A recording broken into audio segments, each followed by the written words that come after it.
السلام عليكم، كي دايرين؟ لاباس عليكم؟ بخير؟ اموركم هانيه؟ كنتمنى نلقاكم الفيديو ديالي في احسن الاحوال. مرحبا بكم معايا في فيديو جديد ووصفه جديده. اليوم غادي نقترح عليكم واحد الطبق اللي كيجي هماوي، ديال الهمه والشان وديال النهار الكبير.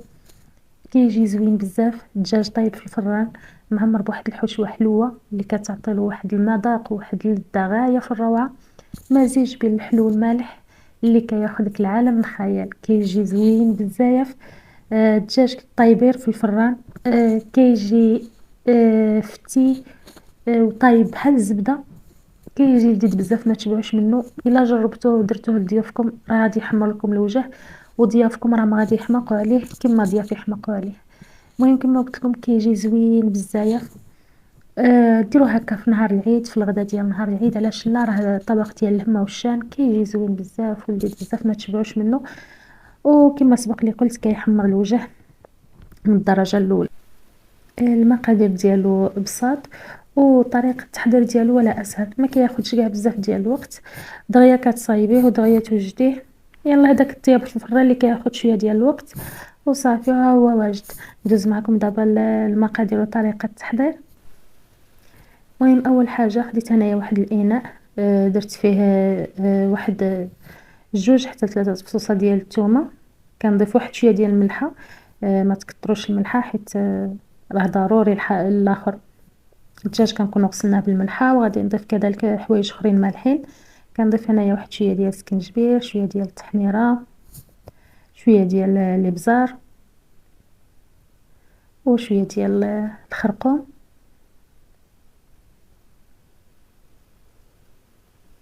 على هذا الشكل هذا. كنضيف هنايا واحد العصير ديال نص حامضه. وهنايا غادي نضيف شويه ديال الربيع اللي طحنته في العشوه. المهم قرضوها غير بيديكم ولا اللي كان عندكم. غادي نضيف هنا كذلك شويه ديال المطارد، واحد المعلقه صغيره هكاك. هذاك الشيء علاش قلت لكم ما تكثروش الملحه. وغادي نضيف كذلك صوص الصوجا. المهم ضفت هنايا 2 معالق صغار، كانت عندكم ديك الخفيفه تقدروا ديروا حتى 3 ولا 4 المعالق. كنضيف هنايا معلقه كبيره ديال العسل. كما قلت لكم هذا الدجاج هذا كيجي في الطيبه ديال المالح والحلو. غادي نضيف كذلك الزيت. ضفت واحد 2 معالق هنايا. تقدروا تستخدموا الزيت البلديه ولا الزيت النباتيه اللي بغيتو. المهم كنضيف شويه ديال الملون، يا اما ديروا هذا يا اما ديروا زعفران شعره، حيت الدجاج راكم عارفين ضروري خصنا نديروا له شويه ديال الملون. المهم اللي ما كيبغيش هذا يدير زعفران شعره. صافي نخلط ديك الشرموله مزيان. وهنا الدجاج اللي كنت غسلته مزيان ورقدته في الحامض والملحه وداك الشيء وخليته ترقد مزيان وغسلته مزيان وخليته حتى نشف. صافي دابا غادي ندوز نشرملو. غادي ندخلو ديك الشرموله مزيان مزيان مزيان مزيان في كاع الجوانب ديالو، ندخلها له بين الجلده واللحم ديالو. المهم حاولوا تشربوه مزيان بهاد الشرموله هادي على هاد الشكل هذا. المهم اي قنت بان لكم خشيو فيه الشرموله. على هاد الشكل. المهم شحال ما خليتوه تشرمل الا وكيكون مزيان. بحال بغيتوه في الليل شرملوه في الصباح، وفي الليل طيبوه. بغيتوه في النهار شرملوه في الليل، وفي الغد ليه طيبوه. انا راني هنا شرملتها في الصباح حيت كنت باغياها لليل. المهم كنسد لها الرجيلات ديالها كنربطهم تما. المهم الطريقه ديال الدجاج وصافي كما كنربطوه على هذا الشكل هذا. صافي كما قلت لكم غادي نخليها ترقد. المهم درتها في الصباح غادي نخليها حتى العشيه ان شاء الله. هنايا خديت واحد المقيله، درت فيها واحد 2 معالق كبار ديال الزبده. صافي هنايا فاش فاش دابت ديك الزبده كنضيف لها هنايا العسل.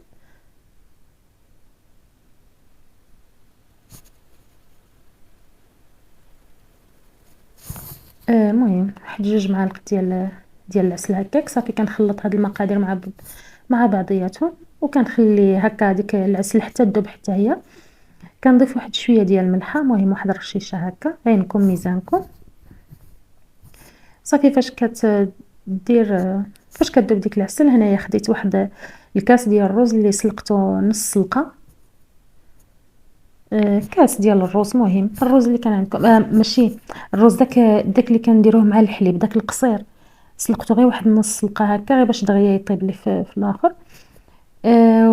وضفتوه هنايا. المهم كتضيفوه مع هذيك العسل وداك الشيء وتقليوه فيها واحد شويه، من بعد كتضيفوا شويه ديال القرفه. وهنايا خديت واحد شويه ديال الزبيب، شويه ديال البرقوق، شويه ديال المشماش. المهم الفواكه اللي كانوا عندكم تقدروا تستخدموهم، واللي ما كانوش عندكم تستغناو عليهم. المهم واحد 200 غرام هكا بيناتهم كاملين. المهم واحد الكميه قليله وصافي، راه ماشي بزاف.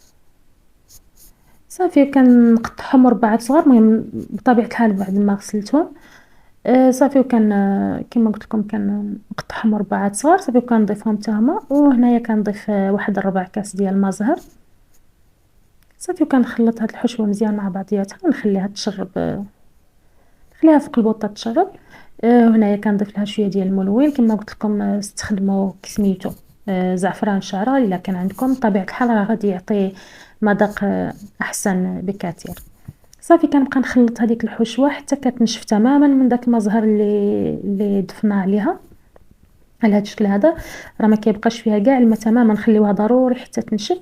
وهنايا بعد ما حايت الحشوه ديالي من النار، من فوق النار، كنضيف لها هنايا المهم واحد نص كاس حتى كاس لاروب اللي بغيتو على حسب اللي كان متوفر عندكم. نتاع اللوز محمر ومهرمش على هذا الشكل هذا. صافي كنخلطو مزيان معاها. وهنايا الدجاجه هي بعد ما جبدتها من الثلاجه. المهم هنايا كما قلت لكم هنايا راه في الليل، يعني حتى الليل عاد وجدت هذه الحشوه هذه ديال الروز.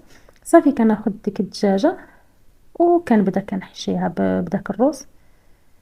تشوفوا انا راه يلاه سخون. بالنسبه كسميتو اللوز ماذا بكم تصبروا على الرز حتى يبرد واحد شويه عاد تضيفوه له.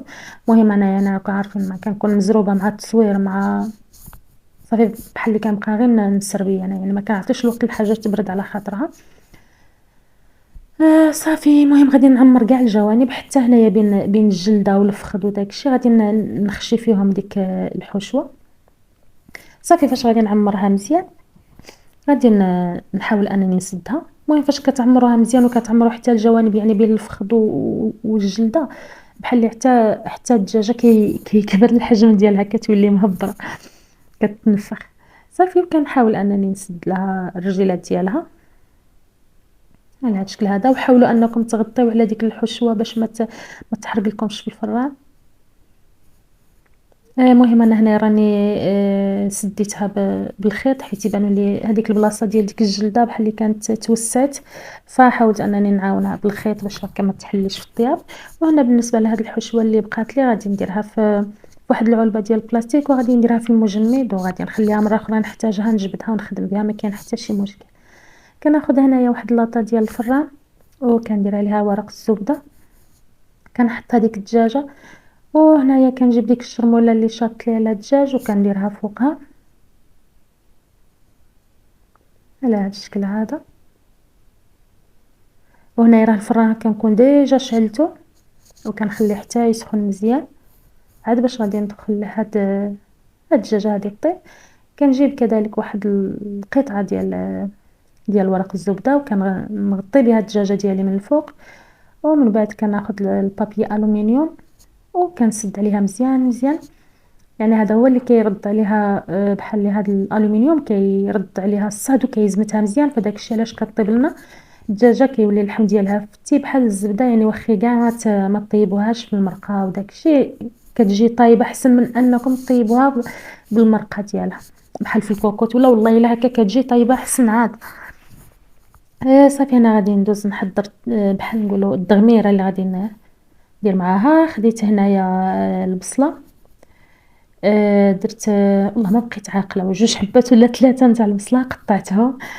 المهم على حسب الكميه كتبقى على حسب الكميه نتاع الدغميره اللي بغيتو. المهم درت فيها انا واحد الجنيحات ديال الدجاج وداك الشيء غير باش يضيفوا لها البنه.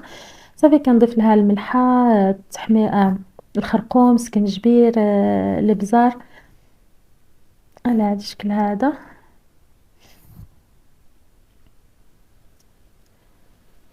المهم سكنجبير والتحميره.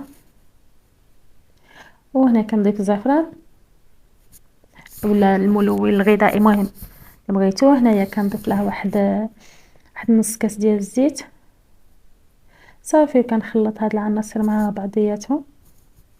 هنايا راني شاعله البوطه وكنخليهم هكا كيتقلاو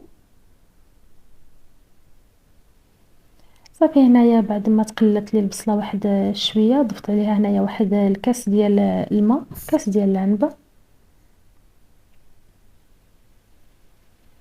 وهنا راني كنت نسيت ما ضفتش الثومه. نتوما ضيفوها هي من الاول تقلى مع البصله.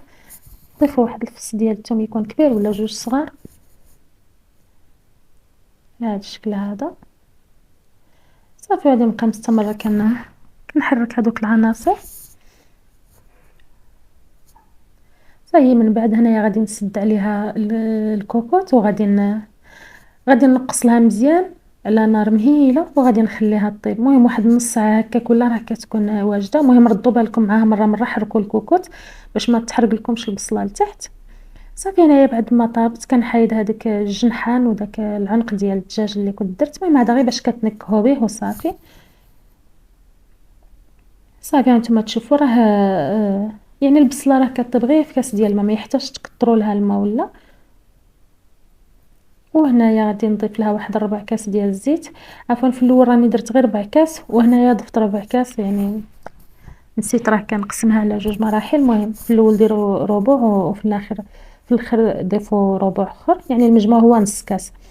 هنايا بعد ما البصله ديالي ولا الدغميره يعني عقدت وبقات واقفه في الزيت ديالها، كناخذ هنايا الكبده ديال الدجاج اللي كنت سلقتها في الماء وشويه ديال الملحه وقطعتها مربعات صغار صافي. كنضيفها عليها وكنخليها تعلك معاها. وهنايا غادي نضيف لها العسل.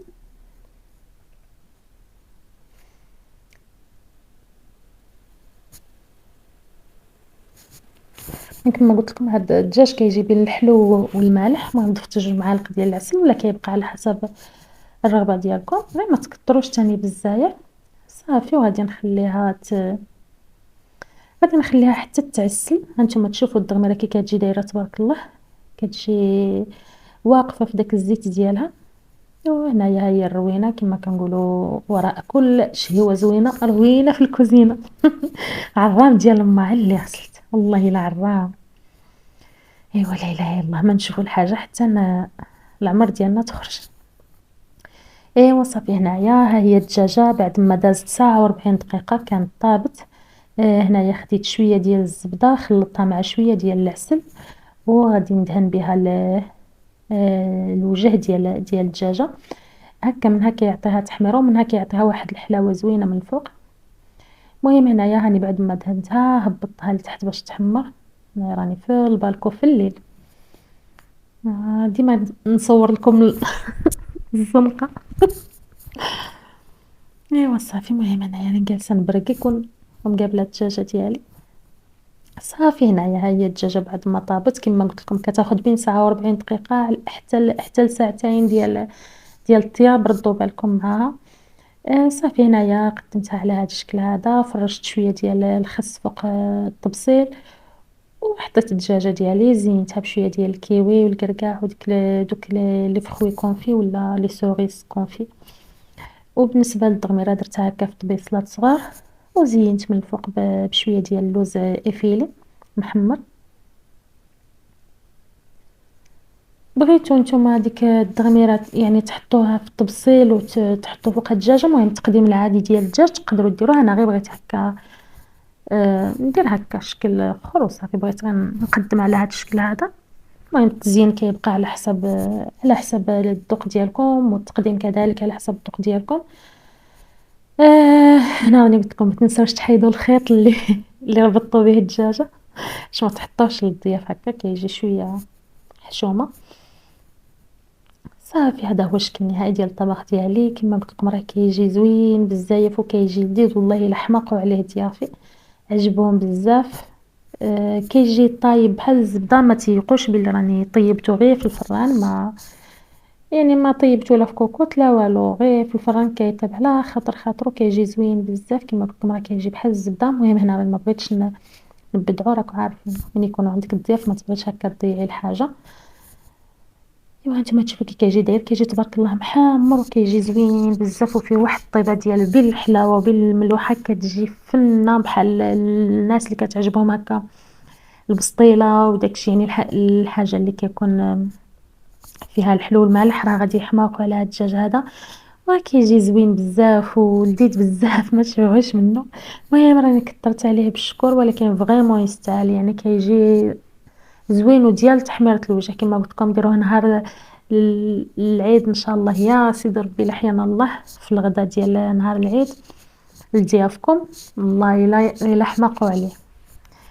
المهم راني كثرت عليكم بالشكر وبلا بلا بلا بلا بلا. المهم راه زوين والله الا زوين، غير جربوه بعينيكم مغمضين.